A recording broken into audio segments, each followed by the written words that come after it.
Good morning. I think we are ready to rock. Hello, hello. How's everyone doing? Welcome to July 16th. Is that where we are? It is right dab in the middle, and nothing is happening in the world, so that's good. This is there's nothing to really talk about. This is just casual conversation about one of the most important topics in our country right now. But we are just really thrilled that we have so many amazing people who have wanted to be a part of this conversation. For those of you who I don't have the pleasure of knowing, my name is Rohit. I'm a team member here at the Center for Civic Innovation. I wanted to give a big shout out to the team here. If they could say yay, hello, yay, and we could give them a round of applause. These folks have been here since early morning, have been working tirelessly for a long time to make sure that this experience is great for you, that we keep it casual, that this is an opportunity for all of us to have a conversation about something that I know is so important to so many people in this room. The Center for Civic Innovation this year is celebrating our 10th birthday. So for 10 years, we have been driving conversations like this. And one of the first things that we ever did was we said, no matter how, this organization works, and for those of you who either work at an organization or run your own organization, you know that the next day is not predictable. But you said, no matter how this goes, for us, we want to make sure that we spark really challenging conversations, not because we don't love Atlanta, but precisely because we love Atlanta. That to have tough and important conversations about your city is a love letter to the city in so many ways. And so we've had some amazing people that we've had conversations with over the past 10 years, whether that has been mayoral candidates or presidential candidates, but also, just a couple weeks ago, we had Mary Hooks, one of the most prolific organizers on the ground, doing amazing work. We've had organizers, activists, people nationally, locally. So it's just run the gamut. And the purpose of this conversation is not just to talk about the topics, we can all jump into that, but to actually understand people who put themselves in leadership positions and understand why they do that, and also what do they see as a vision for this city, and how do we have a constructive conversation about where we go from here. And so this morning we're really fortunate to be following Atlanta and Georgia's TikTok star. You didn't know there was a celebrity in the audience or on this stage today, but all the kids know. So it is. We're so lucky to have this conversation with Stephen Owens today. We have a full crowd here. This is amazing. And I would usually give folks an opportunity to introduce themselves, but we got a lot of folks. So if on the count of three, you could just say your name. Stephen's going to pick it up. No. So 1, 2, 3. Stephen. Got it? Yeah. Okay, perfect. Yeah. So big brain. All right. And how many of you, just out of curiosity, how many of you are current educators? You are current educators. Yes, 1, 2. Yes, amazing. You got a couple current educators in here. How many of you are former educators? Look at that. Amazing. Recovering educators. Yes, amazing. Almost a third of the room. So that's incredible. And how many of you work for an organization that focuses on education or education policy? Okay, we got a few nerds in here too, so this is good. Good mix of folks.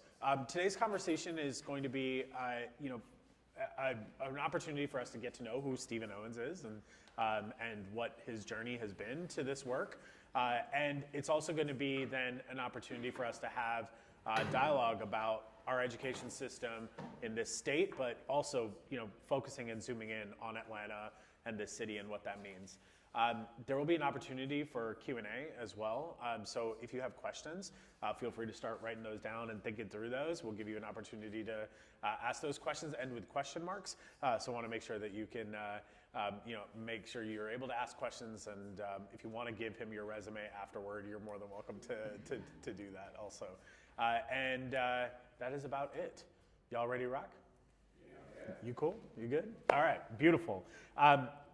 Stephen, I want to start off with the same question that we do with everyone we have talked to over the past 10 years. We're going to be able to talk so much about education policy in just a little bit, but I want to start by asking you, like, why? Why do you, Stephen, care about education? Where does that come from for you? Okay, so there's a really broad answer to that and a really more narrow answer. But I genuinely believe that public education is the best example of good governance that we have in the United States. Something that is built on this foundation of rights for every single child that enters the doors. Also has equitable, when done correctly, equitable distribution of resources based on the needs of the child. Again, no matter if that child just, like, with his mom showed up the day before in your city, or has lived there and owns $1 million house and is an 8th generation Atlantan. Like, both of those kids, according to the rules and rights we have,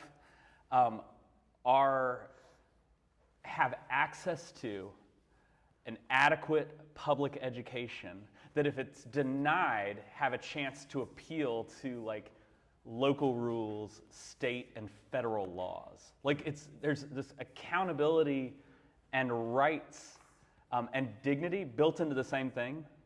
And so growing up, like, very conservative, I still saw that, like, public education is needed. There's this, like, necessary use of government, and as my views have changed, as I've grown up, it's only made me respect more this institution as a way to lessen human suffering for all people, which I think is, like, one of those first responsibilities of governments, to lessen human suffering. And I think public education does that. So that's the really broad answer. The more narrow answer is the fact that my parents cared a lot about school. My grandparents cared a lot about school. It was important to us as a family value. Teaching was a big part of kind of my whole family's stories. And I continued into that. And then once you're in the classroom, you can't help but see kind of, like, how could things change? Yeah. And then want to be a part of that change. So where'd you grow up? Grew up in Riverdale and then Fayetteville. We moved to Fayetteville when I was in middle school. Okay.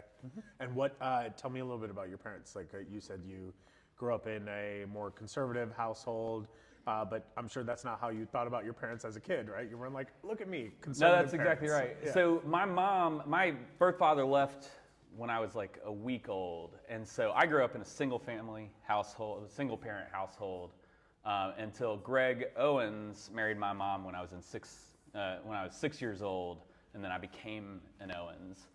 And I bring that up not to shame my mom by any stretch of the imagination, but rather when we talk about, like, you'll be under the Gold Dome or you'll be in policy circles and people talk about, like, oh, it's a parent involvement issue. You know what I mean? Yeah. Like, oh, parents need to be more involved. And I think back to, like, my mom, who wanted to be involved but was, like, deeply ashamed of being a single parent and was afraid of going to PTA meetings and having a teacher judge her. And so I have a lot of sympathy with, like, a lot of times I'll meet with lawmakers and they're doing the kind of wink, wink, the single mom households, like, oh, you're talking about black folks, got it. You know, like, we're being racist. I wish you would have told me before. And, like, that's when I kind of have to check them of just, like, you know what, that's not a good reason to deny someone a good education. A lot of parents want to be involved, but are, like, not given that opportunity because you have things during work hours. Yeah. When my mom was at work from, like, 8 a.m. to 5 p.m., when we got home from school, we were just at the house. Yeah. You know what I mean? Yeah. And so, like, that was something that I kind of continue to this day. Like, you still need a good education, even if the parent, like, wants to be involved but can't, just by the fact that she has to work. Yeah. A lot. And then Greg Owens married my mom, and we became a lot more, like, financially stable. I went to elementary school in Riverdale, absolutely loved it, moved to Fayetteville for middle and high school.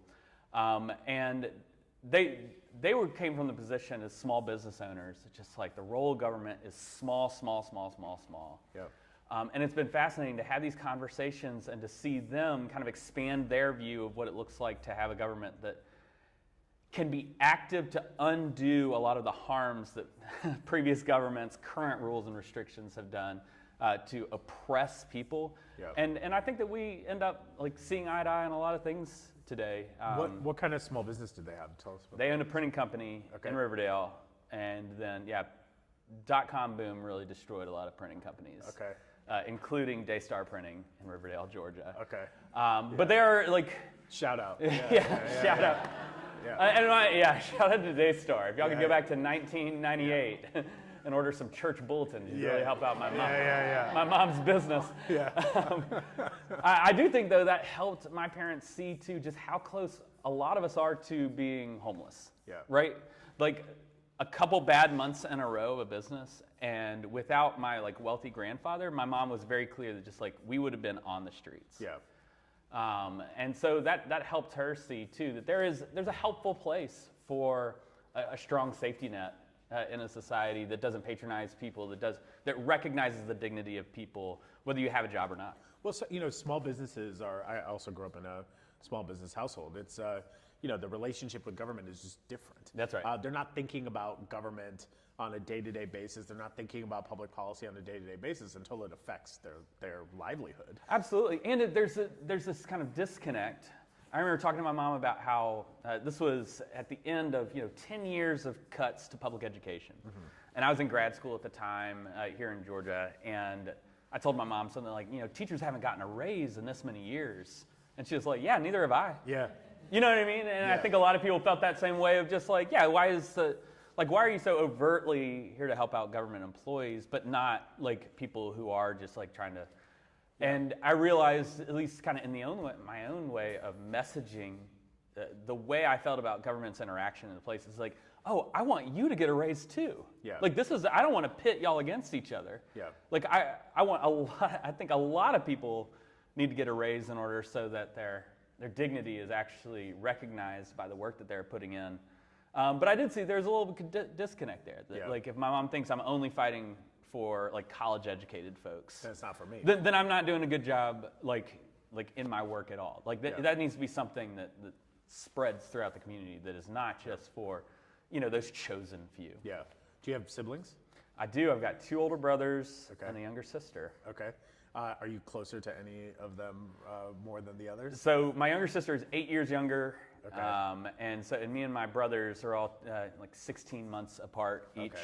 And so we That's were fun very for her. close. Yeah, that's great. Absolutely. Yeah. And I was the youngest of 3 boys, so I got 8 years of being the baby in the family. I Yeah. like to imagine that they were just like, we need to make the perfect boy. And they got to me and they're like, we're done. Yeah. Let's try for a girl now. Yeah. Definitely. Yeah.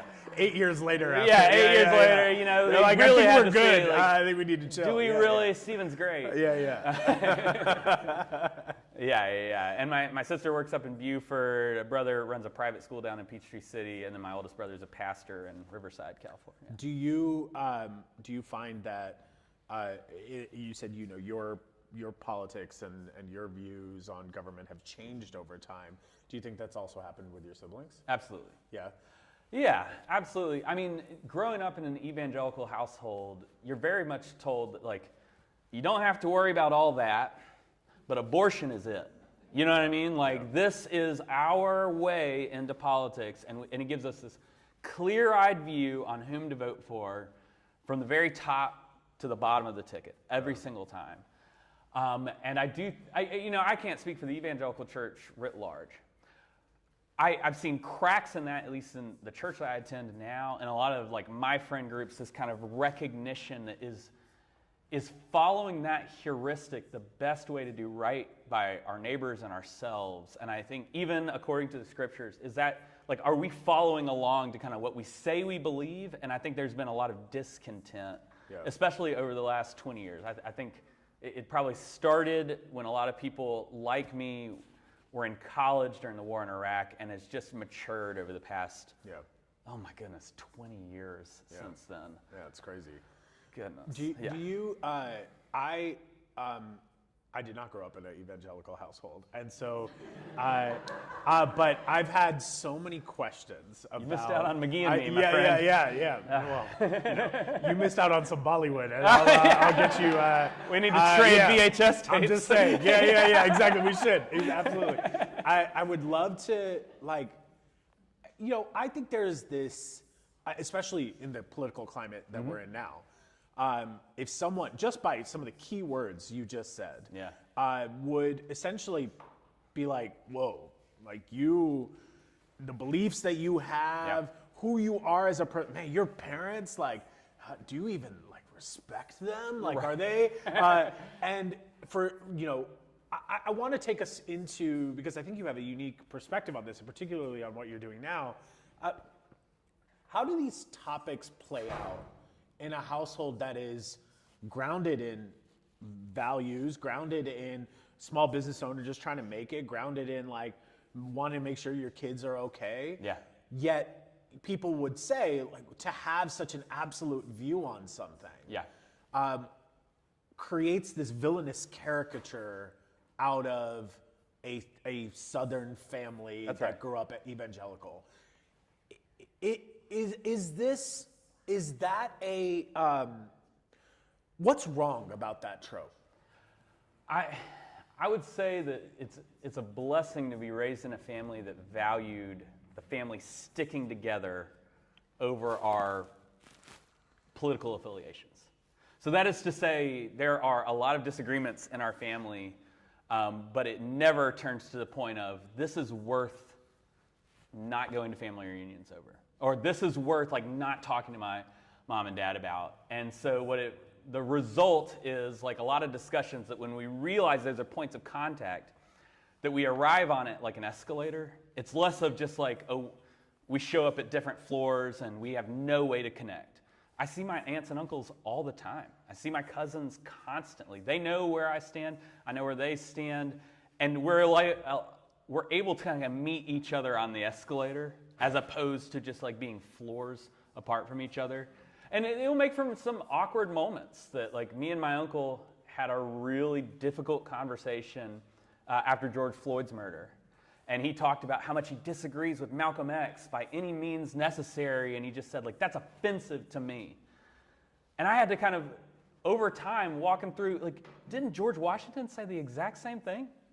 Like, we create these heroes of American history who say, I deserve my rights by any means necessary. Why are they only allowed to be heroes if they're white in the 1700s, right?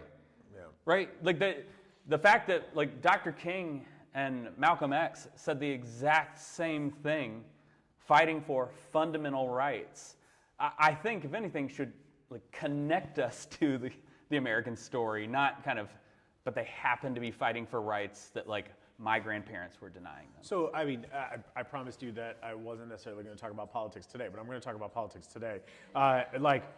Wouldn't people argue that is exactly the political climate that we're in now? That people are using rhetoric to be able, and also nostalgic and compelling rhetoric, like fight, and putting it on quotes, right? As also being emblematic of our forefathers and everything we fought for. So isn't Donald Trump saying the same thing as Malcolm X as well? Yeah, but my family's very Christian and hate the guy. Okay. So even the guys who are super conservative are just, like, even like parts of my family that are super conservative are absolutely ashamed of him as a person. Of who? Donald Trump. Okay. Absolutely. And just kind of taking it back to our family values, that like even as we have very strong differences in our beliefs, our values are still very much aligned, which means that none of us are showing up to family reunions with like, and this is what defines me, right? And so what that looks like is I'm going to work my fingers to the bone to advance a picture of government which is expanded to support people and undo the harms of generations of white supremacist and ableist policies. But when I do not get that win, it's not going to, I hope, lead to despair and depression. It's going to lead to like, okay, what does the next fight look like? And that makes it easier to have these discussions in the family where like, okay, this isn't going to define me as a person, but that doesn't mean that's going to remove me from like kind of how I feel on this issue. So let's think about a little Stephen Owens, who's there right now. Yeah, he's awkward. Little Steffi Owens. Yeah. And so, Steffi is going to Thanksgiving with family here. Wants to talk about complex issues. Knows that his or their family does not fully buy into this expansive view, and all the words you just said would probably be buzzword bingo for conservative household, right? And so, how does Steffi talk about white supremacy, DEI, like all the words you just mentioned? What is the approach that someone who's struggling with this could potentially take to, because it sounds like you have an ideal situation. Like you could, I can have conflict at Thanksgiving, we can eat and we're all good and we love each other because we're grounded in values. A lot of people are like, that's not my experience, right? Right. But it seems like you're onto something. There's something there. So what do you advise to someone who might be struggling with that? Or like, what would you advise yourself? Yeah, get a sense of humor. Yeah. No, I think part of it is trying to be as curious as I am convicted. Yeah. Right? Yeah. And so it looks like asking questions. And so when I have that conversation, especially as a younger man, speaking to, say, my uncle, who is like very conservative, it would be a lot of just like, do you really feel like black Americans get the same shake as white Americans? And like taking them to a place of just like, no, but, and then like kind of hearing their answer. And like, are you really against a government that sets up policies that make sure that like losing your house doesn't ruin you financially for the rest of your lives? Yeah. And so that's the thing, is that a lot of us, when we're talking about politics in one way or another, are being hypocrites. That, you can extend the policies of your political party to a place that like, oh, I actually individually don't want to go. So do I fight for the letter, or do I fight for kind of like what these policies entail? So yeah. I know in my heart that I have an uncle who lost his house because he like couldn't afford it in the Great Recession, right? And I know that policies which are very socialist are the reason he's not in debtor's prison today, right? Like that is and it's the same with my parents. They lost their business. The debts overcame like any money they could bring in. We have a system of government which is very socialist towards small businesses, so that when you can just declare bankruptcy, like it'll hurt your credit score, but you're not going to spend your time in prison because you have these debts. And like my grandfather was able to absorb those debts and then not pay taxes for like 10 years because my mom's business lost a lot of money. And so you're able to kind of find these things that just like, you're not totally against a large government intervention. It might just be in places or for someone that you don't think deserves it. And then when you're at that spot, who deserves it? If we believe anything of what the Bible has to say, then none of us are able to say like, no, but I deserve the next thing. Yeah. Right? So that's where we kind of have to, let's avoid individual kind of like, do you agree with the capital gains tax, and take it to who deserves any of this? Yeah. Like we're all middle class only because my grandfather made a lot of money in the printing business and was able to support the entire family. Yeah. And even beyond that, like what have we actually done to deserve some of these benefits we've either gotten from our family or from government policies that are set up to make sure that someone isn't ruined financially because of one or two terrible mistakes. Yeah. Did you always know you were a policy nerd? Is that something that developed over time? Is that when you were in high school, like college, what was what did you want to be when you would grow up? Like, I think anyone who's like kind of interested in politics thinks that they're going to be president of the United States for a little bit. Got it. But then I went to the University of Georgia and I met like kids who were actually setting up their lives to be president of the United States, and I'm like, oh man, you actually mean it. Yeah. Like you're willing to work hard for it. Yeah. And so sounds like city council. Yeah. It was the same thing when I thought I was going to play basketball my whole life, and then you meet guys who are actually wanting to play basketball your whole life. And you're willing to work out, huh? Yeah. I'm not. And so and I do think there was this kind of disillusionment with the celebrity of politics in the late 1900s, in the late 90s and early 2000s. I feel like both political parties got their quote-unquote savior that absolutely let us down, right? Yeah. And so for me, that was this untangling of the work of policy that I think can do really good. And I'm not saying that marketing and celebrity can't also help kind of sell that to the wider populace. But the work of policy, which is there even when President Obama steps away, even when President Trump steps away, the policies are there that kind of remain, and it's not sexy, but we need people like kind of being ombudsmen of those policies and like lifting up that there's still a reason that we saw incredible income inequality from the 1980s to today. Yeah. We're going to feel the effects of these Supreme Court decisions of the last few weeks. Yeah, for generations. For generations, Yeah. absolutely. And so that was this kind of detangling of the celebrity of politics into the policy part. And then I was very blessed to sit under people who kind of pointed that stuff out to me and showed that like there's a lot of value to this. And I'm going to give a shout out to Dr. Elizabeth DeBray at the University of Georgia, who is is she in the room? Oh, I got excited. This isn't American Idol. We're not gonna be like, I know you're a celebrity and all, but like, we're gonna be like, oh, Stephen, we have a surprise for you today. I just didn't know she was here. I hope you brought flowers for Dr. DeBray. Yeah, no. You can shout them out. Yeah. That's all we got. Who did a really good job. She, in my doctoral program, we have students who are very conservative, who were more progressive like myself, and she was able to like walk both groups of students into a way of just like, okay, then what's the policy that sets that up? Yeah. You can have the talking points, but what is it? Do you want, like, you don't want school boards over schools? Is that what you want? Would you like more of a centralized view? Do you want more decentralized view of like the governance of it?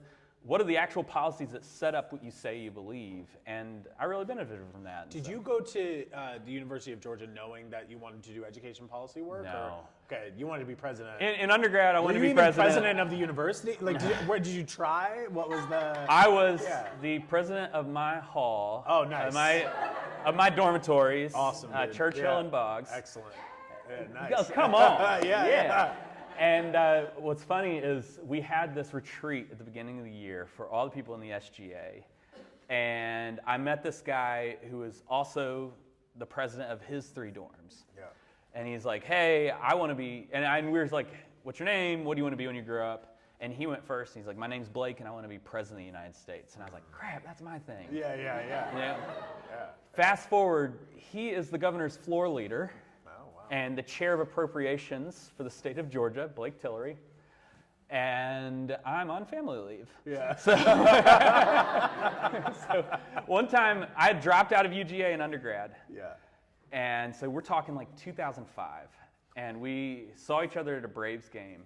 I was going up to the half-off $8 seats at the very top, and he was going to the Delta Sky Lounge. Got it. He's a really nice guy. Yeah, we disagree politically, but I saw him and I was just like, my nemesis. Yeah. He's wearing a suit and tie, and I was in a t-shirt. I was like, oh no, he's actually doing it. He's on the path to becoming president. Yeah, he's doing it. Yeah. It's amazing. It is good for him. That's fine. That's amazing.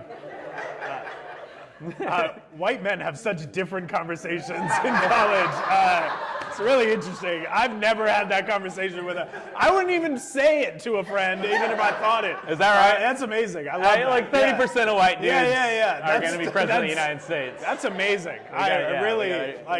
Direct line. Have the confidence of it. I like it. It's like, that's exactly honestly, right. That's amazing. That's exactly right. So what prompted you to potentially say, look, like maybe is college not for me? Was that what? Oh, I just stopped going to classes. Okay, great. And I wish I could tell you I was in some depressive episode or I was drinking or something, but no, I was straight as an arrow. Yeah. And I just had so much more fun not in class. Yeah. And so like I would go to like Snelling Dining Hall. And I would go to breakfast, and I would see some friends who were like about to leave for their 8 o'clock, and then some people were about to start for their like 9:30 class, and I would just, more friends would show up and some would leave, and I would have breakfast until like 11 a.m. Brunch. And then I would join a group of guys playing ultimate frisbee, and then I'd come back for lunch, and then like I don't want to go to class. I'd changed my major to philosophy. Absolutely loved it, but just like I didn't see. I mean, I saw the value, and here's the thing: I was paying for my own schooling. I wasn't even wasting my parents' money. Yeah. I had 5 figures of debt just because I stopped wanting to go to class. Yeah, nice. And then I had an advisor the beginning of my at the end of my junior year, where I'd withdrawn from a lot of classes, gotten a couple D's, and he was just like, "Listen, before I advise you to any classes for your senior year, like, what are you doing here?" Yeah. He's like, "Are you sure you even want to be here?" And I hadn't had anyone say, like, there's a lot of things that went into it. I went into, to the point you made about confidence of white dudes, I went into Georgia thinking that I would be able to ace every test without studying, and then you meet people and you realize, like, I'm just an average student here. Like, and this was my fallback school, and I'm barely able to keep it going. And so I didn't come back for my senior year, and I went and worked at a summer camp as their assistant director. And then when I realized I might want to pursue that, my boss was like, "Yeah, finish your degree, and then we can maybe talk about it." Okay. And so I finished online and then became a private school teacher, and then they paid for me to get my master's. And then while I was in the master program, I realized if I wanted to be a great teacher, I'm going to have to invest in a lot of things I hate about teaching. Yeah. And so I realized I would probably be better suited in the policy sphere and went for my doctorate. Did you enjoy teaching? Is that like? Oh, yeah. I'm a good storyteller. I'm able to connect with students. But then if I had a student that, like, we didn't really mesh, or like they would continue to push back on me, it was so much easier for me to just be like, "All right, well, good luck to you." You know, like. Yeah. But then I would see master teachers who were not like making friends with the students.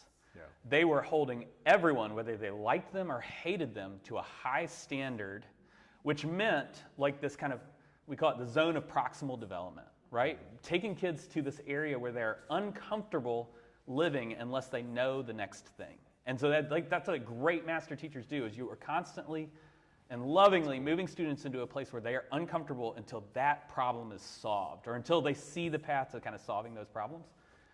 And I realized that, like, that wasn't what a lot of, I tried to ease kids' fears, you know, and that's helpful in a lot of areas, but I just wanted to kind of be a friend to them and be a confidant, and realizing that, like, that's not the role I needed to be a great teacher, to be a truly great teacher. And so, yeah, I feel like I was an okay storyteller. Yeah. The kids liked me. I walked away with just a lot more respect for the people who were grinding it out, holding every single kid to their potential. Yeah. Whether or not they were, like, kind of written in anybody's yearbooks as, like, you were my favorite teacher. You know what I mean? Yeah. Like, those are the folks who are, like, the building blocks of schools today, are the people who just, like, I'm just going to make sure you can do as well as you possibly can. Yeah. That's it. So did that, you get your master's, then you say, I got to take this all the way. Gotta go for the gold. Yeah. What prompts you to do a PhD? That's no, like, small undertaking. It's not just like, oh, I'll take more classes. This is a lifestyle shift. Yeah, it was getting a taste of what policy looked like in a master's degree. That, like, I was working on curriculum and instruction. Okay. And finding out a lot of the things that I wanted to change about, like, the organization of a school were held together by rules above, like, the local school board. Yeah. Right? Or just, like, you sit at the intersection, they call it a marble cake of education policy, where you not only have local, state, and federal laws and rules, but you also have parent expectations. Yeah. So you can know in your heart of hearts that high school should not start before 10 a.m. Teenagers need to sleep. But how do you intersect that with parents who got to get to work, right? And need kids to be somewhere? We saw that during the pandemic. Like, people want schools teaching their kids, but also my kids need to be somewhere. Not in my house, where I sleep, and where I'm working, during the pandemic. Yeah. And so, and it's easy to disregard the role of schools as also childcare, but if you completely ignore that, then you completely leave out people like my parents, my mom as I was growing up, who just, like, she's got to be at work at 8, and her boss does not care that school is closed. Like, her boss does not recognize this school holiday. Like, we've got to be somewhere. And so finding all that out and realizing, like, okay, a lot of the things that I would like to change to improve upon a school sit at the intersection of all these other areas. And then the focus of the state, because that's where the constitutional responsibility sits. That's the only place that has it written in. A primary obligation for the state of Georgia shall be for an adequate public education. It doesn't, we don't have any provision for education federal. Locals are just acting as surrogates for the state's responsibility. And for that reason, like, that was where my focus went too. Okay, what does it look like to focus on state policy as a way to improve this institution? Yeah, so so you get this PhD, what's your thesis work on? It was on agenda formation, on trying to pair these two different policies together, weighted student funding and school choice. And my hypothesis was that the states that were pushing for school funding, which was based on the individual child and not like the school building and the programs that they're going through. I'm realizing I need to like talk to both sides of the room now. My thought is, and I'm not against this type of school funding, but the politicians who are pushing for that type of funding where like your kid, no matter where they go, is going to get $12,500, right? My thought was the people pushing for that were also pushing for looser regulations for charter schools and school vouchers. Because one of the things that tripped up politicians a lot of times in Georgia for school vouchers, which is public funding for private educational expenses, is what's the dollar amount? Because if you have a gifted high school student who is a pleasure to have in class, she is probably garnering for her school like $3,000. If you have a child with multiple disabilities who needs unique transportation, probably close to $30,000 to $50,000. So anytime we do the average and say every kid is getting $15,000, it is absolutely untrue. Like there's not one every kid that's just like, oh, I am the average child. And when you say every kid is getting, that's basically the amount of services provided, or what? When you, because it's not like we're paying. It's just a talking point under the gold dome. But unpack this talking point for me, because I'm not in education, so I want to understand as someone who hears these talking points. Yeah. Like, what am I supposed to take when someone says tens of thousands of dollars are invested in students? That's right. So what does that mean? Because it's not going in their pocket, right? So I mean, 50% is coming from the state coffers on average. This is not the city of Atlanta. The city of Atlanta has high property value. So city of Atlanta is paying much higher percentage in local property tax. But it's this partnership between the state, which is paying 50%, local taxes 43%, 7% from the federal government. And it is going directly to paying for services inside the school, which we know 3 out of every $4 is going to teacher salaries and the pension. Okay. Right? So yes, what people do is they say, on average, you take all those dollars, divide it by how many students, and you say, every kid's getting $12,000. Got it. It completely ignores the fact that the federal money is for low-income kids and for students with disabilities. It's completely disregarding the fact that we need to pay for buildings, that we need to pay for school buses, and that if you have a child with multiple disabilities, they need a unique school bus that not only has a monitor, but also has like the ability to raise up a wheelchair and make sure the kid gets to and from the school. That's just, it's much more expensive. Yeah. And that's what I love about public education. Yeah. That we treat that somewhat as normal. That like, that's expected based on Supreme Court precedent, so we'll see, that a child who arrives at school who speaks a language other than English is guaranteed an education that the same child who's rich, speaks English, is given. And that we can provide additional services that the school has to provide in order to make sure that these two kids are both given an opportunity to succeed. I love that. Do you think that's a bipartisan vision? Like, is that non-controversial? I would have said yes until recently. Okay. Because it seems obvious, like in all seriousness, right? It's like it seems like an obvious thing. Okay, any child, regardless of who they are, should get a high quality education. I think that was George Washington and Malcolm X, right? I think that there is that seems like an ethical principle or a moral principle that we could all agree on. But it's a really good point, and it's one that I like to bring up regularly. Is that kind of like the way we view public education, where every single child is entitled to an adequate public education, or whatever the language inside your Constitution is, has really only been the case since 1982. Okay. Like, 1982 is when the Supreme Court said, yes, you need to provide English services to these students, even if they do not speak English, at no cost to that child. 1975 is the first time you can say that rights were provided to students with disabilities. So my mom was a junior in high school when this happened. But we did not have that provision for students with disabilities until 1975.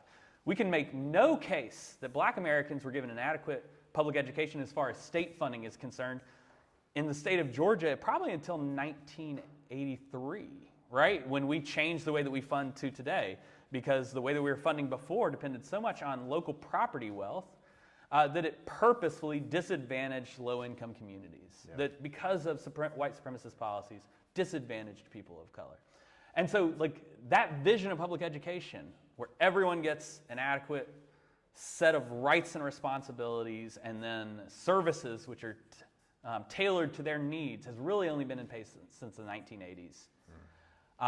And recently, the Heritage Foundation has started laying the groundwork to eat away at those rights. Okay. So for students who are undocumented, they are given all the rights and responsibilities inside the school as a naturalized citizen, but the Heritage Foundation has laid the groundwork to charge tuition, which is, I would say, the first step towards truly taking apart public education the way we know it. Charging tuition for the family to attend the public school? That's right. That's right. Okay. Something that not even a lot of conservatives have been pushing for. Most of the education platform of conservatives is deeply unpopular, but it doesn't mean it doesn't happen. Right. And so charging tuition is how you enter, that's how you get into, like, okay, these folks can't afford tuition, so they stop coming to school. Stop sending their kids to school. Yeah. Who's next? Probably kids with disabilities. Yeah. Right? So you say, we would need to contract with a $20,000 specialist to help someone who can't hear have the accommodations they need in school. Yeah. Maybe the next provision is, well, that should be carried halfway by the parents, right? Things that we expected to happen inside the school are now, they turn into tuition with either the expectation or maybe it's the desired result. I'll be gracious and say, like, oh, then they should just, that maybe conservatives are saying, maybe they should just pay for it. But the end result will be fewer kids go to school and fewer kids get an education. You, as a fellow philosophy major, like there's there is an art of persuasion to this argument, right? And particularly to say, okay, well, children and all children, there are children who come to school and are potentially going to have to pay for their education. That's outrageous. But oftentimes, especially when it comes to issues around either immigrants or folks who have come here for a variety of different reasons, the easiest way, particularly in Atlanta, is to pit them up against black folks, right? To be able to say, look, it's not even about whether I believe they should pay or not. It's actually like they are taking away a high quality education from black children who have already been, as you just noted, historically left out of this system. I mean, we're seeing this with the black jobs argument, right? Like and I think that while it feels ludicrous, it actually has become a talking point on popular radio, and also among circles to be like, wait a second, like, are these folks coming to take our education? Like, and I already go to a high school where I feel like my education is not where it needs to be, and now you're telling me that you're gonna send a bunch of like folks who I have no problem with them, but they're gonna send them here and take away from like my child's education when I just started, like since 1980 something, like getting a good education. Like that's the situation we're in. Is it's not being presented as a moral absolute. It's actually being presented as a binary. Like, are you for or against people getting a high quality education? Because if you do this, you won't. So how do we break through that? Because so seems. I think of two things in particular. One, there was a very long stretch of American history where we recognized public education similar to public health, which is, it is dangerous to our health to have a bunch of dummies leaving the school and becoming our dentists and becoming our bus drivers and becoming the people who serve our food. That is dangerous to them. That is dangerous to their neighbors. It is a public health crisis to have an uneducated populace that can't read or can't decide what's true, can't differentiate between what's true or what's fake. In the pictures they see online and the news stories that they hear. That is dangerous to us. So that is one, is it's treated as like, this isn't even as much of a moral argument as this is the way we hold on to the republic, is we are going to guarantee every single child gets a good education. It doesn't matter if they cost their school $5 or $50,000. We're going to provide every single child a public education.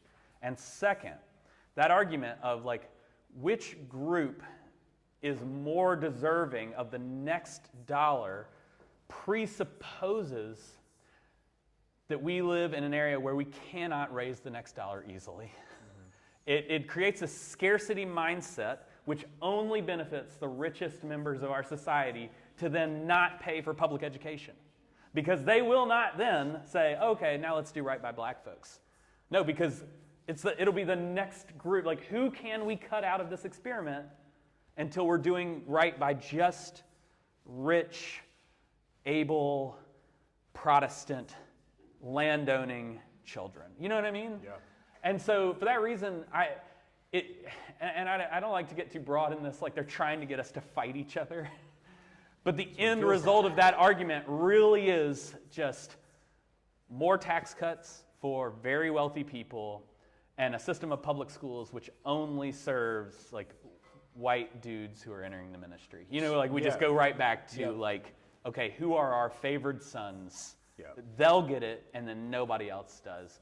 And Georgia and Atlanta can afford a high quality education for all kids. That's all I'll kind of end on that, or at least on this point, is that we are one of the wealthiest states in the richest country in the history of the world, and we pretend like we're not at leaving children like holding the bill, leaving our public school kids like holding the bill to the fact that like we would much rather pass tax cuts that overwhelmingly go to our richest Georgians than to actually raise revenue in a way that would support every single child as their own self, but also then the community they're a part of too, because now we have an educated child that can be a part of our multiracial democracy.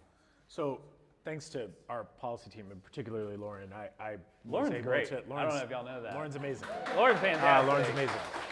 I'm sure y'all do. So if I went through everything Lauren wanted me to ask you, and we would have to be here for a few days. But one of the things that she was pointing me to was just looking at the debriefs that you have done around the budget every year.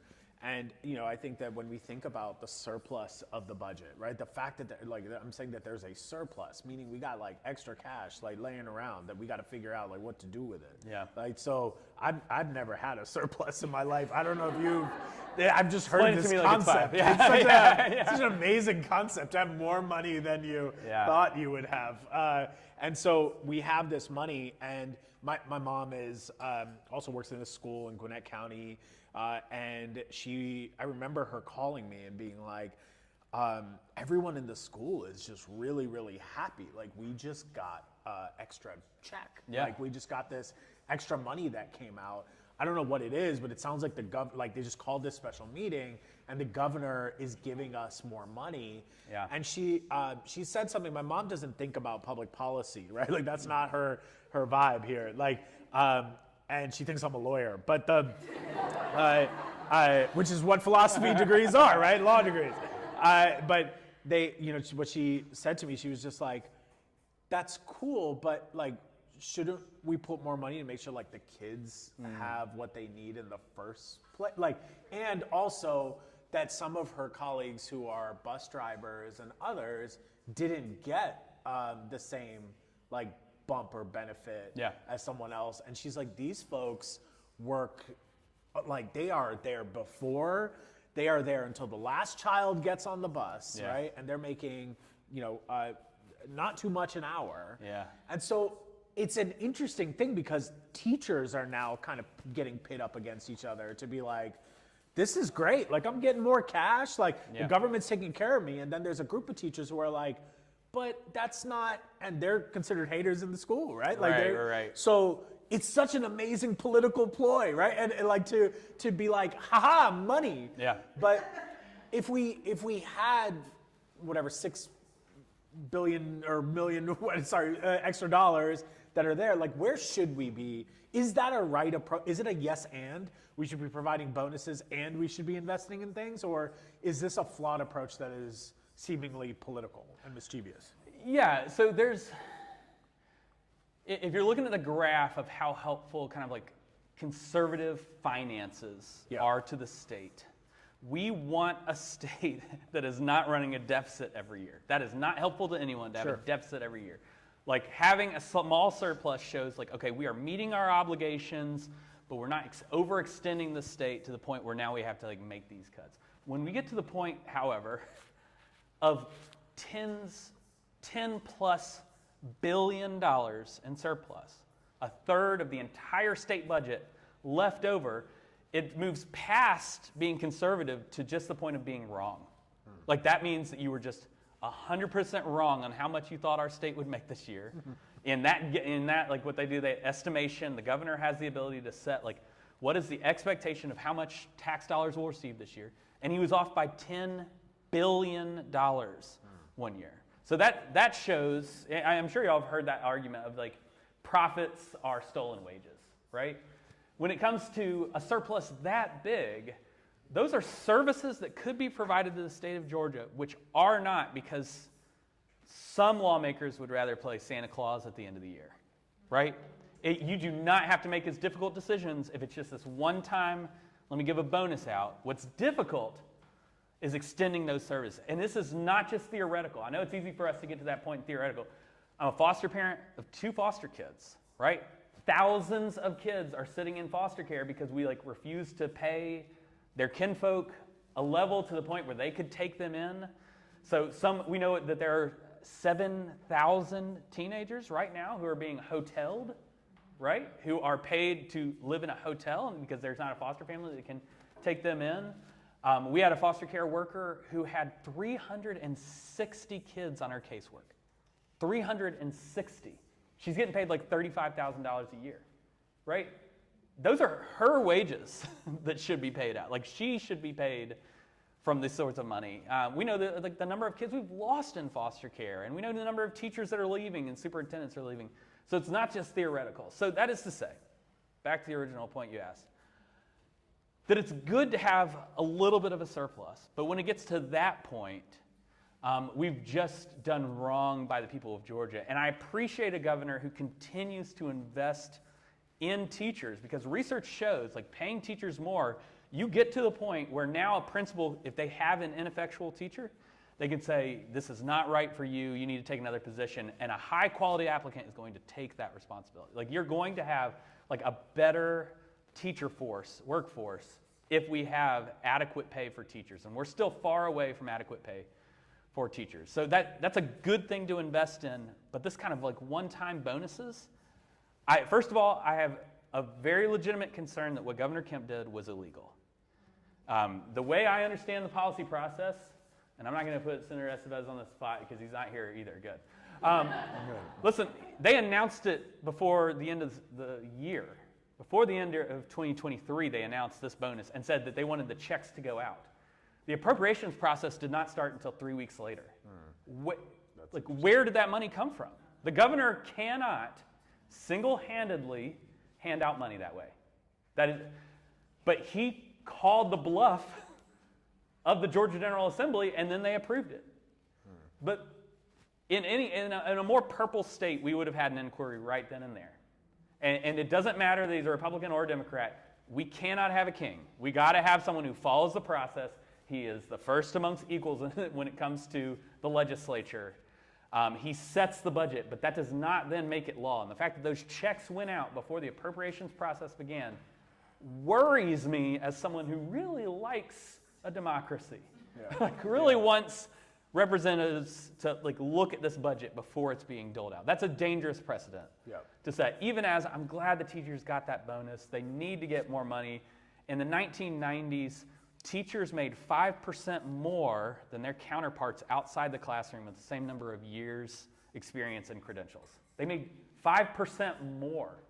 I think all of us now know that teachers in Georgia take about a 25% pay cut to enter the classroom compared to their peers outside the classroom. So shout out to Governor Kemp for financially prioritizing teachers. We are, I think, conservatively a couple $2 billion away from paying teachers anywhere in line with what they should be paid for the work that they're doing. So a couple things that you mentioned in your budget report was where there are shortfalls are definitely teacher pay. You talked about that compensation is very important. You talked about transportation services. Oh, yeah. And that being a high priority, that, it's a high cost to be able to take people from point A to point B.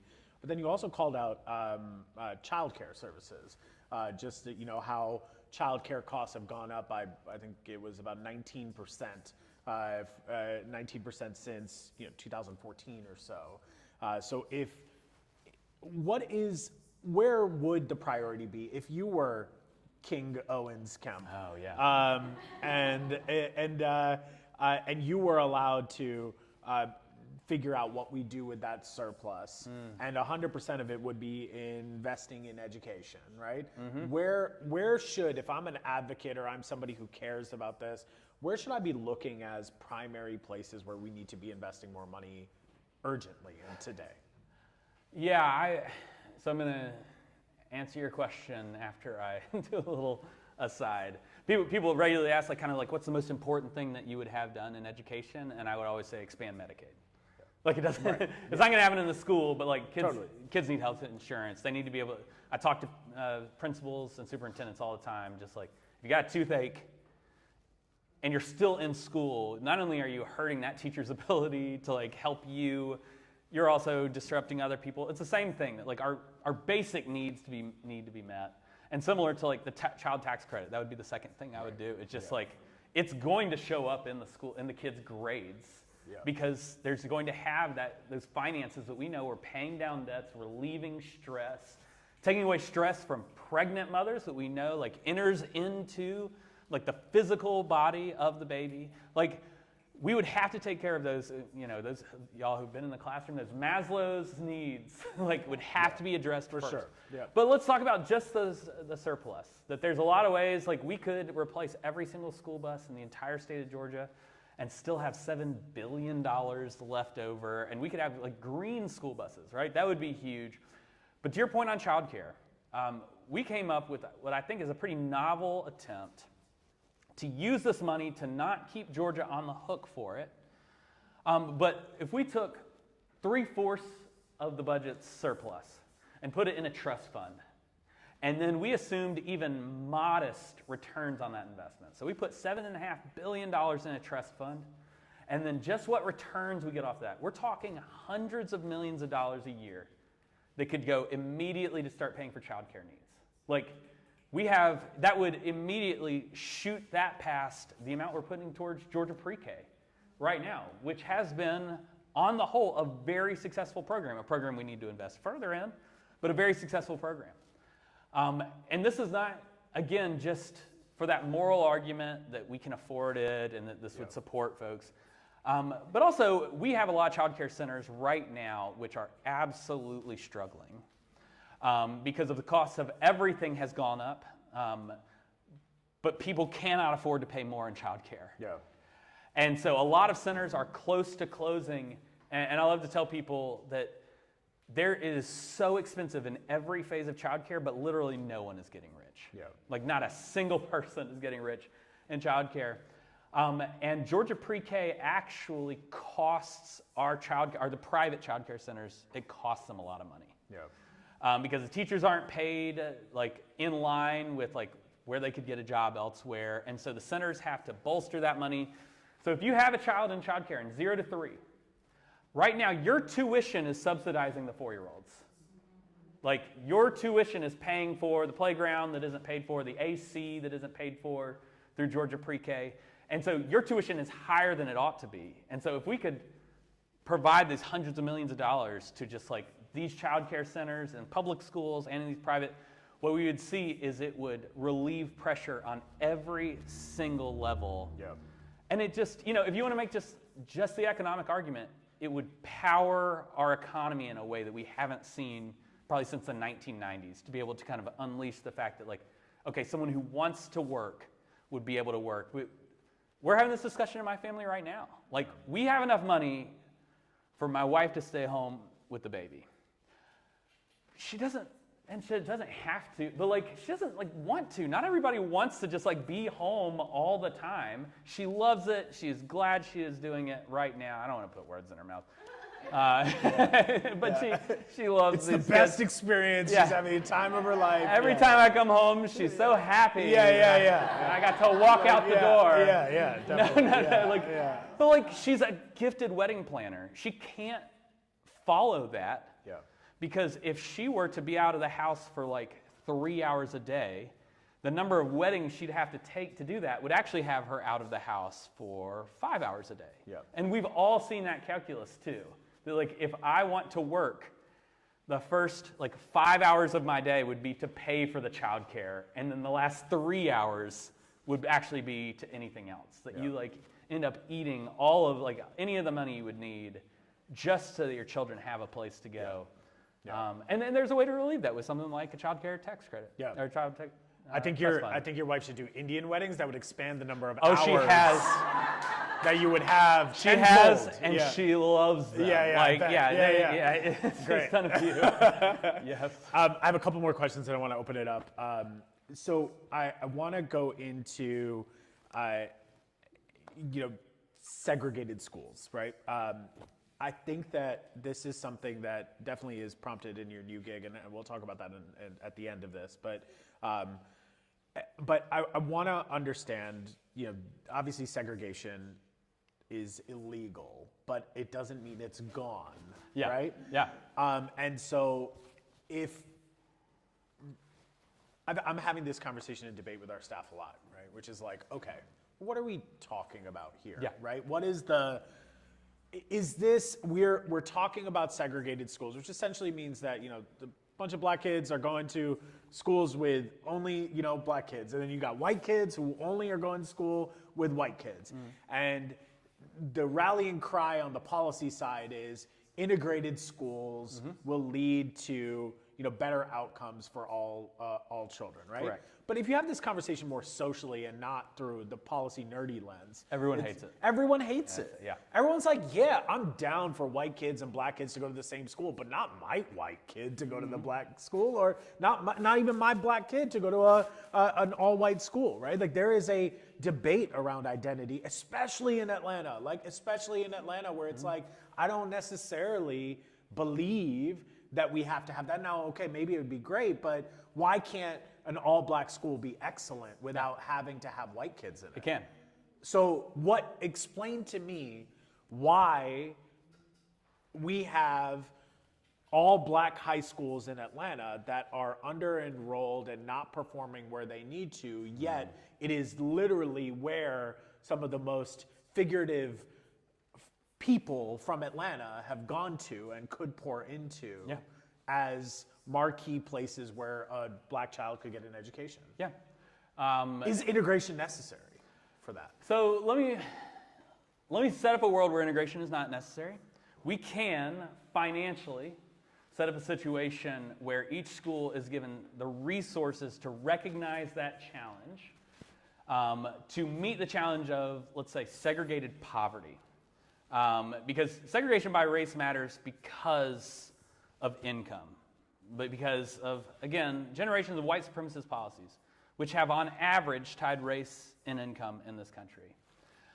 So let's provide schools with students living in poverty twice as much as another school. You could meet that challenge. It would be the most expensive solution that we have.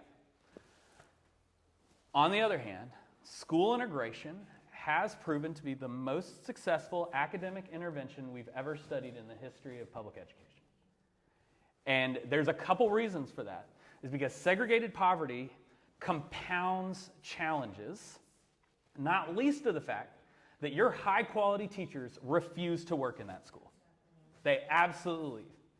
And so when we talk about integrating schools, we're not just talking about moving students around, and we're not just talking about like those students who are in communities which have been traditionally marginalized. Let's have them on a bus for 45 minutes so they can deign to be in the glorious halls of Alpharetta or something like that. That's not what we're talking about.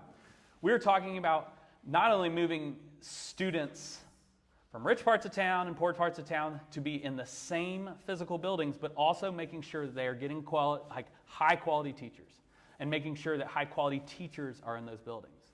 And so it can look a lot of different ways. I think all of us know like kind of the worst case scenario of the stories that were told and like what we saw in Boston of white parents throwing rocks at school buses full of children simply because those children happen to be black, right? There's a way to have school integration where we're not doing busing. Even again, as I say, it is the most successful academic intervention ever studied in the history of public education. You can have like a school choice system which recognizes there needs to be like kind of caps on how many, like from this income bracket, how many of this income bracket. That's what they're doing in Hartford, Connecticut. We see that in Louisville, Kentucky. Charlotte, North Carolina had a system that they're very proud of, where you have a system of magnet schools, which is drawing through all across the state, so that you don't have to tell people in Buckhead that you've actually been drawn into Washington High School, even though my kids are going to go to Washington High School, right? This is the school you're talking about. Yeah. Like, I'm proud of the fact that my kids are going to go to the school that Martin Luther King's grandfather lobbied for, that Martin Luther King himself went to. And it worries me, to your point about low enrollment, it worries me that right now in Atlanta we have choice without conscience. We have this kind of choice system where you can go to any school you want as long as there are seats available. So that prioritizes the Midtown high schools, the North Atlanta high schools. Can you explain that to me? I don't get that. You can go to any school you want in the city of Atlanta as long as I there's can space available. But will a bus take me there, or No. I just got to go get there? That's right. Okay, so if I can Uber to any school in That's Atlanta. right. So you can already see that it advantages those kids whose parents can drive them across the city. It advantages kind of in that way that like my kids take a school bus, they're not going to get a school bus to North Atlanta. Okay. Like it's not going to exist. So one, it kind of advantages those people who already have the car and the time, the ability to drive and navigate a system where like Midtown High School is last I checked like 103%. It's over enrolled, right? Yeah, exactly. But I can't go there if it's over enrolled, right? If you know the right people, there is always one more seat. Got it. Okay. Which again advantages those who are already in networks of power and continues what we know in Atlanta, a system that like has the branding of civil rights, but underneath seems to just continue to set up like rich Atlantans. Okay. That like who can always find their kid that spot. And if they can't, if by some strange abnormality they can't, Westminster is always going to take your kid. Yeah. You know what I mean? Yeah, yeah. Like Paideia, the Friends School. And I don't want to disparage people who send their kids to private schools, even though I'm deeply distrustful of a system which was set up to exclude people. Yeah. But having that sort of system where if you can find a way out, you're able to, then 10 years go by and we're all surprised that Washington High School is 45% full. Right. Like, you've given a lot of off-ramps to people who live in Vine City, who live in English Avenue and West End. If you have resources, if you know the right person, you don't have to go to Washington. And the state's response to this was, look, we get that there are costs associated with trying to go to the school of your choice. So we're going to actually offer you a financial incentive if you're at a certain income level to be able to offset those costs. Is that right? Maybe some conservatives are able to campaign on that argument. So, but like walk me off of that argument, because I think we have to meet that argument where it's at and why it's resonating with people, because people are saying, like, look, I mean, and I want to, if there is a parent that's like, okay, I hear you, MLK's grandson, cool, that's dope, but this is my kid, right? My kid My kid's going there. My kid needs to get a really good education Yeah. because my kid is not going to go through what I went through or whatever it might be. Yeah. And I don't really care who else is going through whatever. Like, this is my kid. Yeah. All right, so now my kid wants to be able to go to a really good high school, but I am zoned in a place where those high performing teachers that you talked about, the like equipment inside the schools aren't where they need to be. Got substitute teachers making me watch Rookie of the Year again and again, right? Like there's like that's like what's happening in the school. Why would I not be compelled by the idea of me not having to put my kid through that and get a little bit of cash from the state to be able to get to where I need to go? I completely understand. I'll say a few things to that. One thing, my compulsions as a parent don't always need to be satisfied by the state government. Like I have a compulsion to have a cigarette right now because I'm super nervous. Probably not great if any of y'all like have lung issues, right? I have a compulsion to have 12 Oreos every single night with a glass of whole milk. It doesn't mean that's good for my teeth or my body. I actually do that. There's a sleeve of Oreos sitting right now next to my bed. So that's the one thing is that like that is a very individualistic way of viewing that like nobody understands the needs of my children other than me. So I have to go to a school that excludes gay kids. I have to go to a school that was explicitly set up to avoid black people going to school with them. Like this world where private schools are overtly better in every single way is just partly very, very good branding on the part of the private schools. Second of all, if we create this system, give everyone $6,000, go to whatever school you want. First of all, yeah, right, are you going to Paideia with $6,000? But whatever, right? Give everyone $6,000, you can escape that school that's failing. We've seen what happens in other states. The best way to lower your kids' math scores is to take them out of that public school and go to the private school. Because the private schools that are going to pop up are not the St. Piuses, are not the Westminsters, are not the Woodwards. You will have schools that arrive exactly at that $6,000 private school dollar amount, and they will give your child the worst education that money could buy, right? So that is the thing. In Ohio, your math scores fall 12% the second you enter in one of those private schools because they have had this system for several years. It is a great way to lower your children's academic output, is to go to these low-quality private schools that pop up because the high-quality ones are already in existence without this money. And several, behind the scenes, are ashamed of the idea that they're getting drawn into these segregation academies arguments because they have missions of actually making the city better, actually making the state better. So that is one, that the evidence academically is terrible. And then on the other side of it, it's union busting. Yes, you can objectively see that your school does not have the high quality teachers, does not have the second you take your voucher and you're out of it, make sure to pick off those parents. So now they are not complaining to the school board to support their school. They are not voting for lawmakers that would do right by all kids because my kid got out. Yep. I don't have to care about your kid. That's dangerous for so many levels. That why do I need a public education system when I've got my $6,000 and I'm on the way out? And so that is to say, we've seen this experiment in several other states. It absolutely, it supports those people who are already in private school.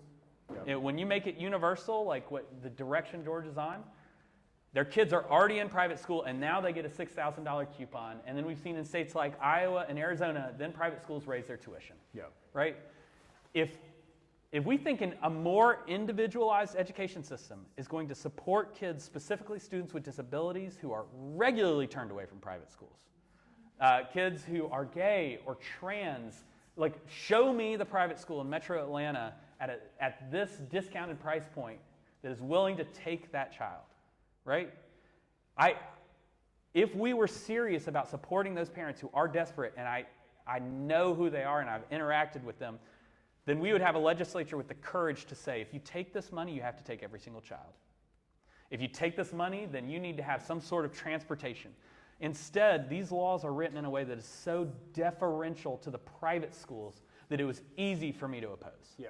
If they met us in the middle, if there was a Surgeon General's warning on the private school, warning, if your child has autism, we will not serve them. If your child has a wheelchair, go elsewhere, right? Then at least I'd be like, you're telling the truth. Yeah. At least you're telling us the truth that like my kid can't go there for this reason. Or warning, this school was started in 1958 for you know the reason why. Like, then at least we would know, like, are your teachers, I sat in those meetings, and I'm sorry, I'm getting passionate about this because I really care. I sat in the meeting when the speaker pro tem argued that we should not require private schools to have credentialed teachers. She said she was against that amendment. A Democrat brought up the amendment, and she said, I am against that. She said the same thing, should the private school be accredited? Like, even have I'm not for that amendment either. Like, these bills were written so deferential to terrible private schools, and everyone pretends like their kid is going to go to the great private school. Yeah, and a lot of those schools are financially incentivized to not take our kids. Yeah. Yeah, I mean, there's going to need to be a narrative shift here. I mean, I think that there's a systems level argument, but I think individually we have to take this systems level argument and get it to the individual so we can have a conversation around the dinner table to be able to say, look, like, this is why we're supportive of that particular policy or why we're against pushing in this particular way. But I think we lack that vision. That's right. I'm opening it up for questions. Would love to, because we don't have a handheld microphone, I'm just gonna have to repeat your question. So if you could just say your name and your question that ends with a question mark, I will just repeat it, and Stephen would love to answer. Respond. Yeah, I don't know about answer. Yeah, or respond, yes. Okay, amazing. Well, if you could introduce yourself and then ask your question, and then I'll repeat it. Okay, my name is CJ.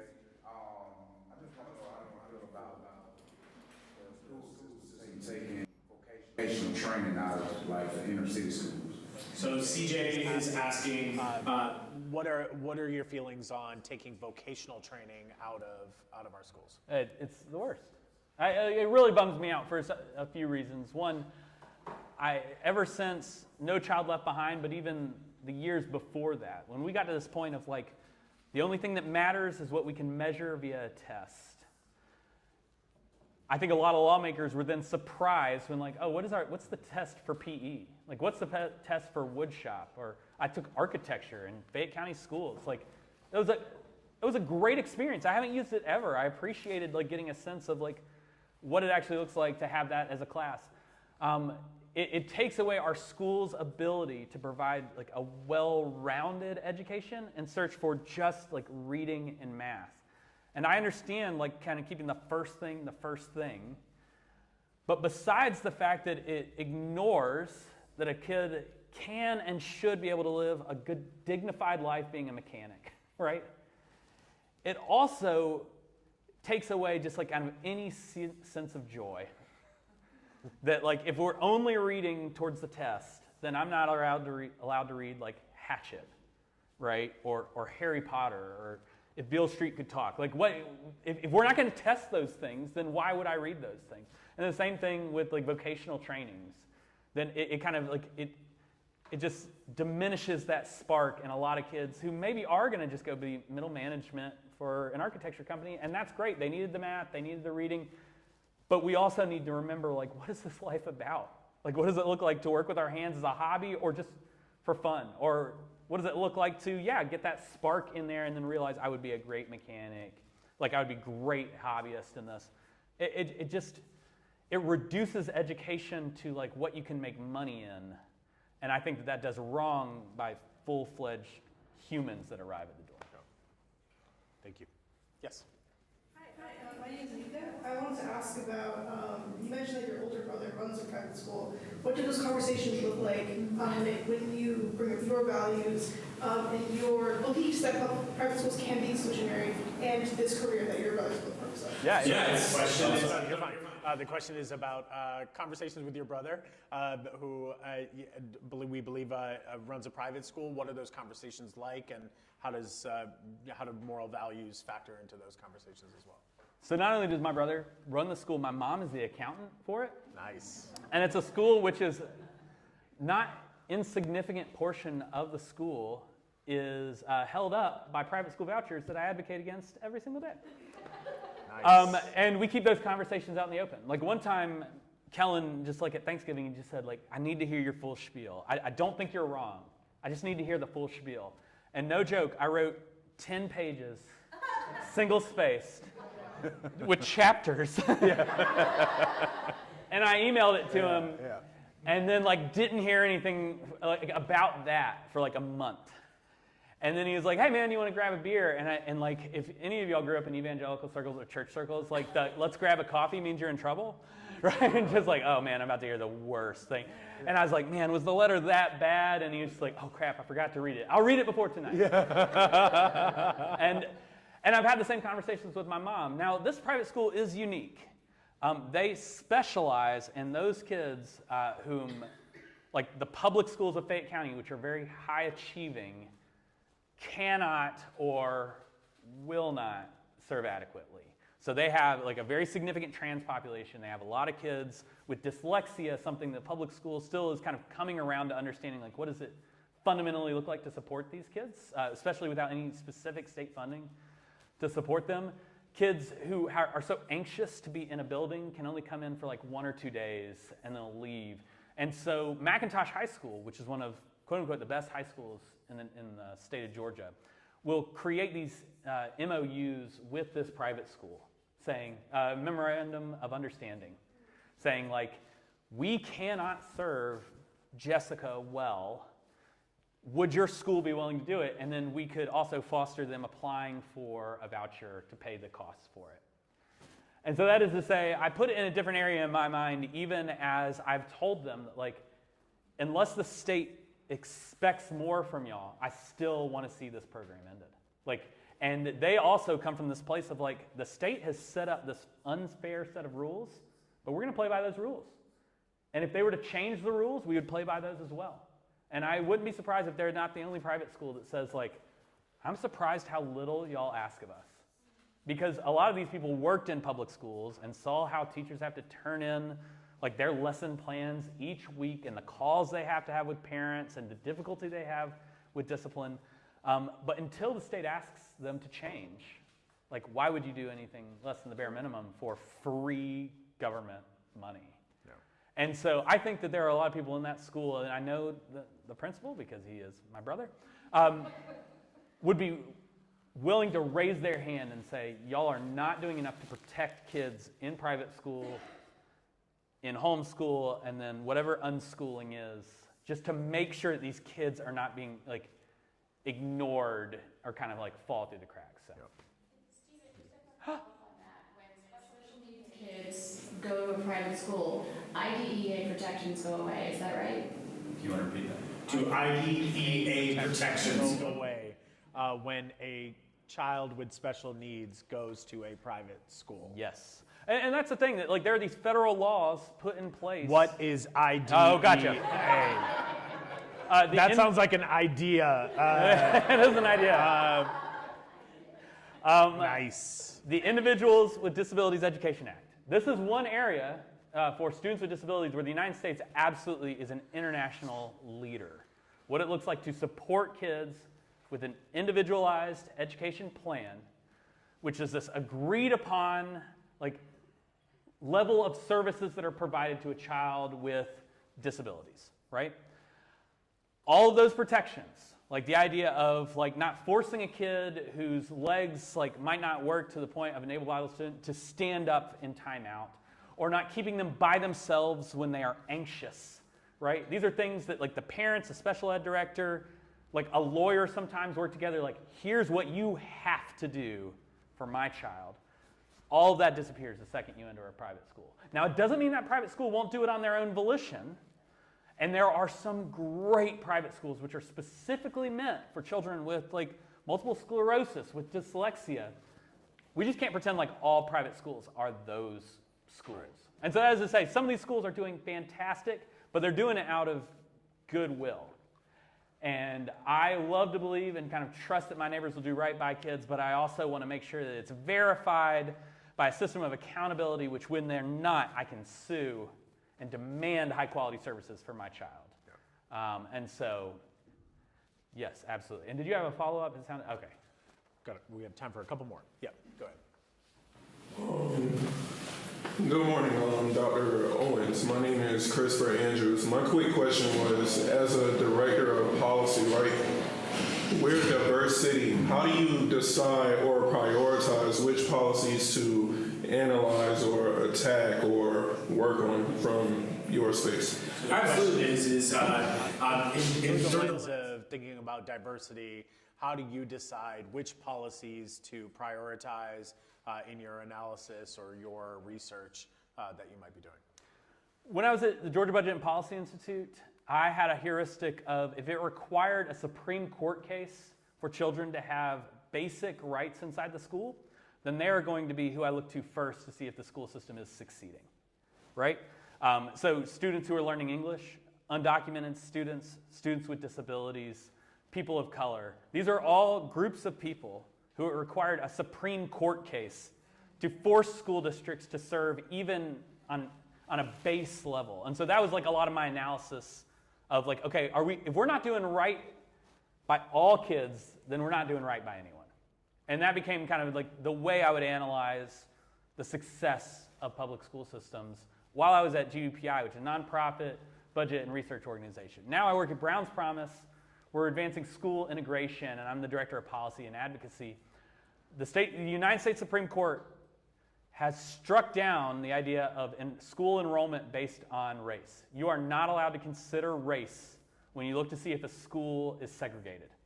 So only by economic situation, so economic disadvantage. So what we do is we look at states that have a strong constitution, that have room for financial increases. So like Georgia, Colorado. Colorado has very poorly funded schools. Georgia is about 37th in the nation in school funding. And then see, are there instances of high segregation by income between school districts? So Florida is an incredible example of like a well-run public school system because all of their school systems are county-based. That means that like kind of your rich folks in the bottom of Miami Beach and like your rural Floridians in the north of Miami-Dade, they all go to the same school system, and there's no city school districts. If you ever see a city school district in the year of our Lord 2020, the only reason they exist is to exclude people. I love APS. My kids go to APS. There is no good reason Atlanta and Fulton are two different school districts. Same with Floyd and Rome. Like it does not make financial sense, and especially when you consider all the benefits. So we look at economic disadvantage, high instances of segregation right on a line, and then so look at Clayton and Fayette County would be a good example, and then show up in the communities and say, here's the differences in quality of education because of an invisible line between you two, which we call a county line. What would y'all like to do to make this right? Does it look like an agreement between Clayton and Fayette so that like you could have transfers between the districts? Does it look like a high quality charter school which is well funded, that can draw from both areas, that has caps on kind of like how many kids do you have living in poverty versus how many like middle and upper class kids do you have? So that becomes like kind of our measurement, talking to people, what's the way that you would like to amend this, and then can see, would you be willing to be a part of a case? Would you be willing to take this to the state Supreme Court on the argument that just because your kid lives in Riverdale and goes to E.W. Oliver Elementary, which I went to, and there's a school 5 miles to the west which has a gym, which has a band. I thought bands was just for rich kids in elementary school, right? Because of this invisible line, there is no place in the state constitution for that difference of an education because of a county, because the state constitution says it shall be a primary obligation for all kids. And so we ask, would you be willing to be a part of a case? Could we build a case and take it to the Supreme Court and say, we need more funding for schools, and also we would like for school integration to be a part of that remedy so that we can make sure that we're actually going to school with our neighbors because of the many benefits for that. So that's our unit of analysis now when it comes to school segregation. Yes, go ahead. Can you just build on that you're saying school integration, your solution is thinking about city schools or city districts merging to be more of a county district, if that's the big bet? It depends on what the people want and what we think is Possible. So if we were in a part of the state of Georgia where just like it doesn't, like so Macon and Bibb, right? They consolidated. Like if we were in another, let's say it's Rome, Georgia, and they're like, we should consolidate with Floyd County. We would show up, we would provide comm support, we'd provide legal support. We would reach out to say like, okay, who's gonna be willing to take this pro bono? How can we like put forward a policy if the school boards were on board? They're not. No school board's gonna vote to just like disband our school board, even though Memphis did it one time. Anyway, so that could be one, or it could look like let's have a solid agreement between these two counties to share revenue, to make sure that they have like, we have one taxation district instead of two separate ones. And let's allow people to go to schools. Let's have a unified transportation system. We could still have two different school systems, but why not let our buses like work together so that we're not avoiding one neighborhood to go to this? Or it could look like, yeah, combining elementary schools. You have the rich one, the poor one, make one a K through 2, the other is 3rd through 5th. Now you have integration where like you're going to both schools. You don't lose out on your quote unquote neighborhood school. There's a lot of different avenues. We lean on what serves the people best. What's the avenue they think is the best way forward? So it's not just like what we saw in the 70s and 80s of like a judge saying like, I don't care that all these poor black kids are going to have to be on a bus for 45 minutes. That's going to be best for them. And then they undid generations of like black teacher excellence. We lost all black administrators. The state of Georgia said if you are a part of the NAACP, that you will lose your teacher's license right before Brown v. Board was struck down. So we lost high quality black education in service to this lie that white people are just inherently better. And so what does it look like to go to redo integration and recognizing the assets in communities and not just deficiencies? That's what I'd say. Last question, and Ilbont. So this is definitely directed towards Washington High School, right? Hey. So when you say that integration was the most successful in the civil rights movement, right? In the history of American Republic. In the history. What was the measures of success? Like, how are we measuring that success? And then when it comes to hyper-local Atlanta, what I know to be true is that Atlanta was very slow to integrate, right? So were those same measures, did that happen? Can you take those same measures and put it into Atlanta and it still be successful? And, great question. Yeah, and then my other question is, you spoke a lot about the state, but we all know that Washington, I'm working on my I statements. I know that Washington is where it is, not because of state, but because of local, right? So when we're looking at local, state, and taking those measures of success with integration, what is really needed for Washington High School at a local level to be successful again? Because it's not like it wasn't successful before. It's just last 10 years. Great question. Do you want to repeat it? What's it going to take for Washington High School to be great? Like what is going to be required? What are some of the lessons that, I mean, Atlanta was already slow to integrate in the first place. So what would we need to do this time around to make sure that Washington High School is successful? Yeah. And then she asked about the measure of like success as far as integration. There's a book called Children of the Dream by Dr. Rucker Johnson, and I think he's a professor at UCB. The quick way of saying it is that there were 400 years of slavery and Jim Crow laws which helped create the difference in academic outcomes between black Americans and white Americans that were cut in half after 20 years of school integration. Like that education gap was cut in half because of 20 years of integration and then stagnated the minute the federal courts backed off of school integration. And so that's what we call like that. Some people call the achievement gap. The gaps are there whether you like it or not. It is kept open by racism. But it goes beyond academic outcomes.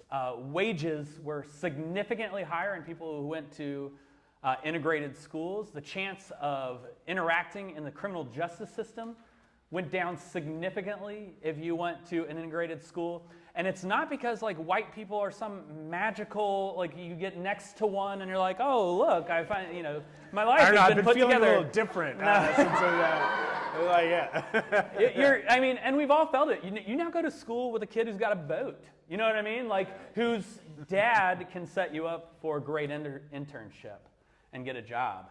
You're now no longer in a situation where, like, the teachers have to spend the entire day trying to overcome the challenges of, like, does every kid have food?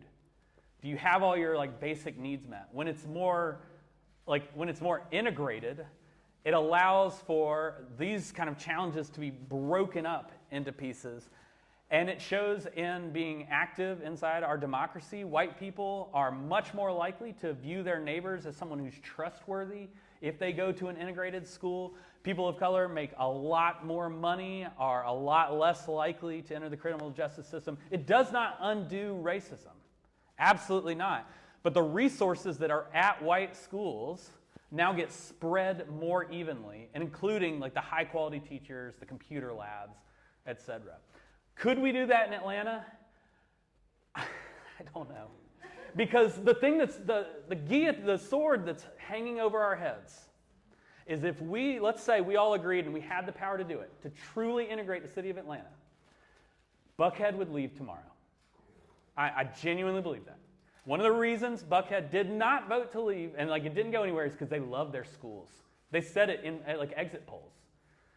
I genuinely believe that if we set up a system that threatened people who have like kind of, and I don't want to disparage Buckhead.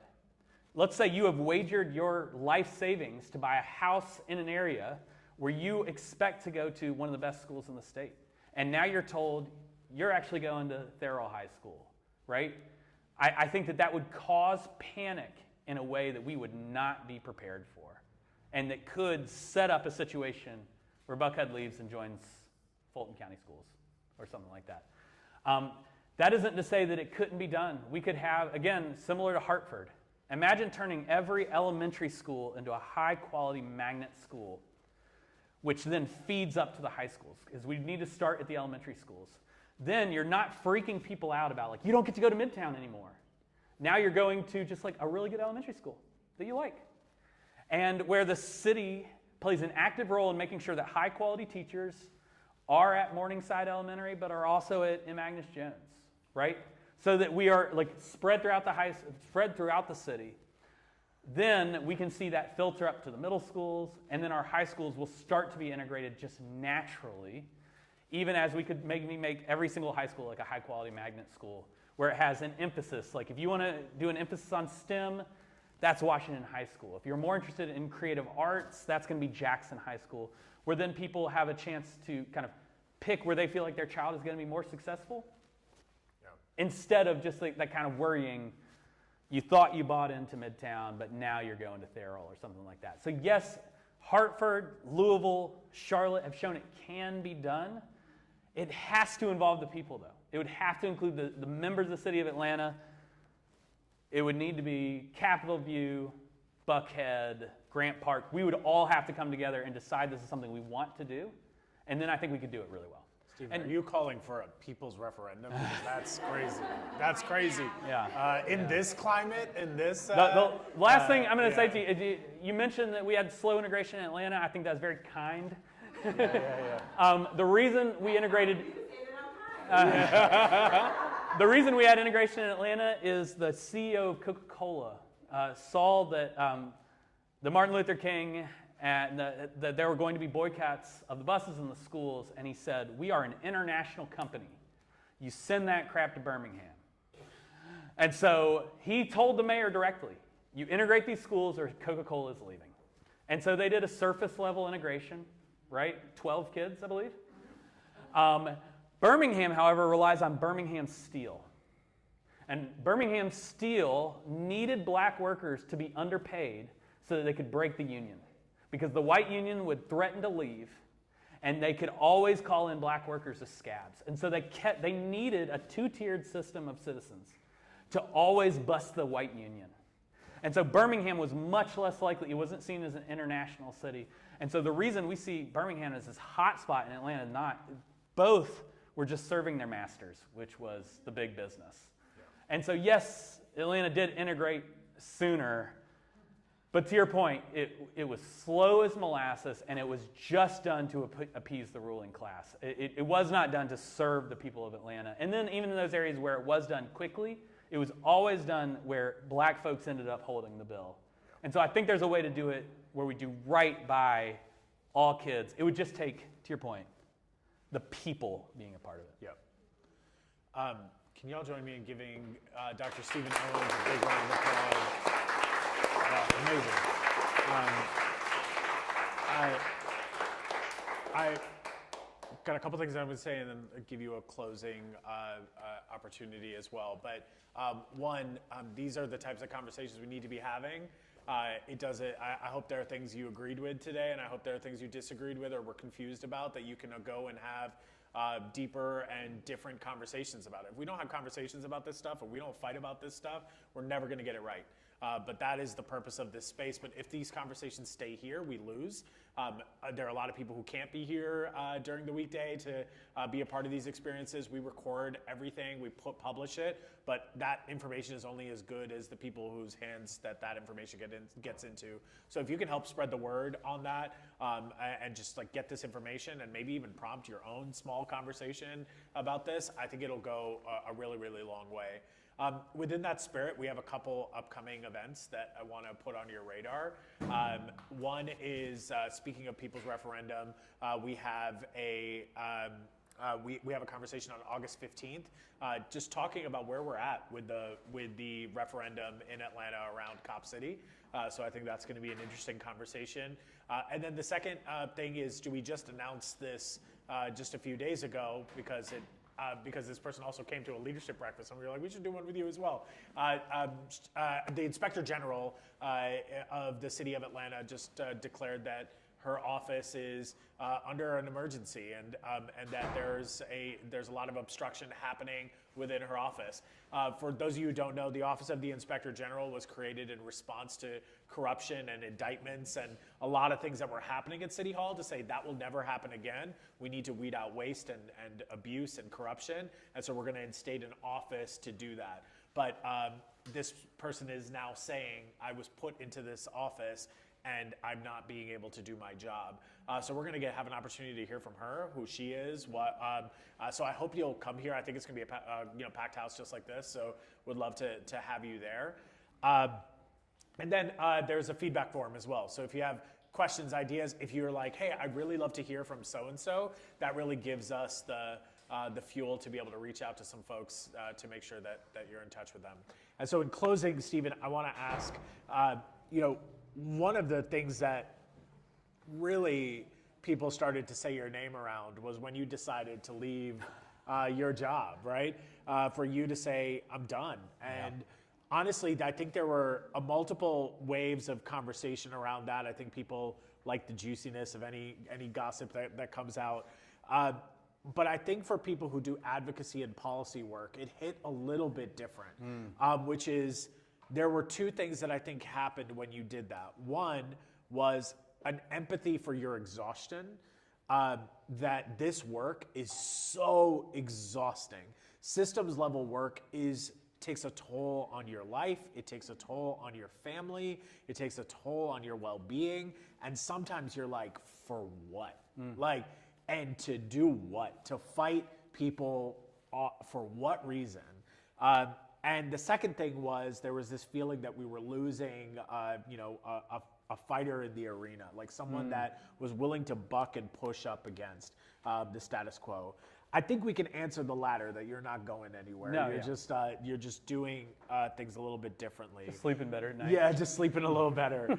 But can you help just demystify why you chose to leave when you did, and for those who are advocates pushing up against systems level change that may seem unpopular today, what's the thing that kind of keeps you moving and going and feeling optimistic about the future? Yeah, so I used to be a policy analyst at the Georgia Budget and Policy Institute. I was their education director before I left. I do want to give a special shout out to Rachel and the Dobbs Foundation and supporting our work as our only funder for the longest time, which is really, again, can be very boring work, can be very frustrating to constantly push back at a government that feels like they have no desire to have anyone checking the checkbooks like what we're doing. And so thank you to groups like the Dobbs Foundation, to specifically the Dobbs Foundation, for investing in that. And I had a really difficult time. I took these fights personally. I still take it personally. I get my feelings hurt. We have had a conservative legislature for a long time, since I graduated high school. It's only been in the last few years where we have seen capable lawmakers, even though, Republican lawmakers who also read the tea leaves and are like, oh, I don't belong here anymore. People who we might disagree on whether taxes are good. But we are going to agree that we need a public education system. We're going to agree that teachers need to have enough money to survive. There's this kind of ground rules of how we're going to treat each other inside the Georgia General Assembly. And they took their work seriously. They would take an email. They would listen to you even if they disagreed. We agreed on the numbers. And a lot of them, not all, they're still great folks. But I felt like every year in the Democrats, we would get these great people who would then run for state office after like 2 to 4 years. And then I would have to kind of like work on the next crop. And as Republicans, I found myself dealing with more people who wanted to send a message, who wanted to make sure that they were passing policies or introducing policies that hurt the right people. And so that is to say, it was very painful, as someone who takes policy seriously, it was very painful, but not nearly what my colleagues who are women of color, who are trans or gay, they are being like name checked by these policies and like kind of the bodies that they live in. Like no one was passing a law for a white Protestant to not get a high quality education or be able to talk to my teacher about being a straight dude. Nobody's passing that law, right? So I want to say, yes, it was very difficult for me. What I don't want is this enduring, like, to forget that the people who really, like, continue to take on that work and are deserving of so much praise and support are those people whose very identity and, like, whole person are under attack. Where we have, like, large sects of the Republican Party who are happy to use DEI as a slur, right? And so what I was feeling as exhaustion, a lot of my coworkers and colleagues, it's violence inside the Georgia General Assembly. And you have a lot of confident people who are very willing to say some of the most hurtful things in the world to you straight to your face. And after a while, I realized it was hurting my ability to sleep, my ability to be a good husband or father, that I was taking this so personally that I had to step away. But that doesn't mean that we need to kind of give up on those folks who continue to endure and doing this work. It's just maybe let's give them grace if they say like, hey, I'd like to get a corporate job where I clock in at 9 and leave at 5. And I don't meet someone who say I ought not exist, because I've got a lot of sympathy for those people and those sorts of jobs where you can just be like yourself, especially in a time where we have seen just like a lot of organizations started giving a lot of money to pursue racial equity, and that money disappeared this last year in a lot of places. So you're going to see a lot of people like me, but I wouldn't have left if I didn't trust like kind of the overseers of GBPI, like Rachel, like these other funders, to make sure that the next person isn't as good or better than me. Because Taifa, if y'all know my old boss, Taifa, she is the best in the world, and if she was willing to take a chance on me, like I know that now the people who run GBPI are going to be able to find someone like me or better to do this great work. So it'll be an opening for not that long, and y'all are going to have another great person to fill these shoes. Well, we're grateful you're in the fight and that you remain in it. So thank you all of you for sacrificing your morning and being here, and thank you for your time and your leadership. We appreciate it. Absolutely. Thank y'all. Not too loud.